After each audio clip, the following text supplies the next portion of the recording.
අපි දඹල මැල්ලුමක් හදන්න යන්නේ. ඉතින් මුලින්ම දම්වල ටිකේ නාරටේ ටික සුද්ධ කරගන්නවා.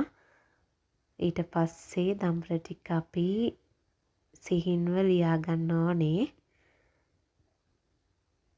මේ විදිහට සිහින්ව ලියාගත්ත දම්වල ටික තමයි අපි අපේ මැල්ලුම හදන්න පාවිච්චි කරන්නේ.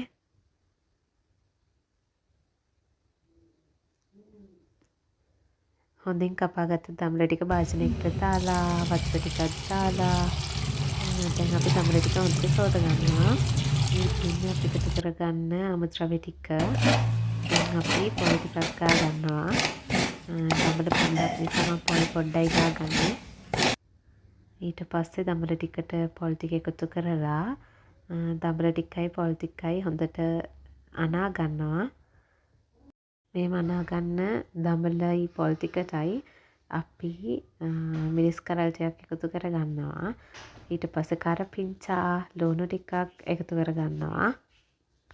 දැන් අපි පෑන් එක ලිපේ තියලා ඒකට පොල් තෙල් ටිකක් එකතු කරගත්තා.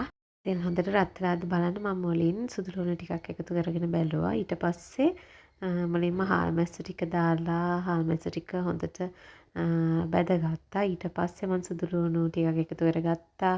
බීලුණු ඊට පස්සේ ඒ සියල්ල රන්වන් පාට වෙනතුරු බැදගත්තා.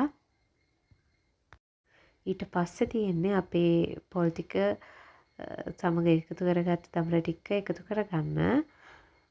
ඊට පස්සේ හොඳින් මික්ස් කරලා ටික වෙලාවක් තැන් වෙන්න තිබ්බට පස්සේ අපි ලුණු කුඩු සල්පයක්, ගම්මිරිස් කුඩු සල්පයක්, ඒ වගේම කහ කුඩු සල්පයක් එකතු කරගන්නවා. තව ඔබ කැමති නම් මේකට කෑලමිරිස් සල්පයක් එකතු කරගන්න පුළුවන්.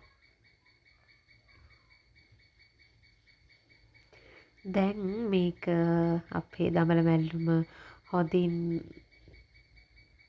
මැලවෙනතුරු ලිපේ තියාගෙන ඔබ සාදා ගන්න අනිකුත් කෑමත් සමග කෑමට ගන්න පුළුවන්. මේක ගොඩක් රසම රසයි. හදලා බලන්න.